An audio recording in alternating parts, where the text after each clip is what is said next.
चलो एक बार फिर से अजनबी बन जाए हम दोनों।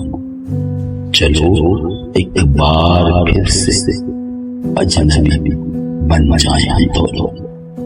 ना मैं तुमसे कोई उम्मीद रखूं नवाजी की, न तुम मेरी तरफ देखो गलत अंदाज नजरों से, न मेरे दिल की धड़कन लड़खड़ाए मेरी बातों से, न जाहिर तुम्हारी कशमकश राज नजरों से।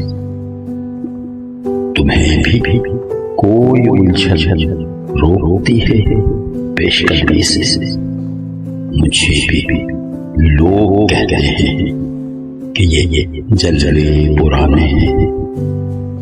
मेरे हमराह भी रुसवाइयां हैं मेरे माजी की, तुम्हारे साथ भी गुजरी हुई यादों के साए। तारुफ रोग हो जाए तो इसका भूलना बेहतर, ताल्लुक बोझ बन जाए तो इसको तोड़ना अच्छा।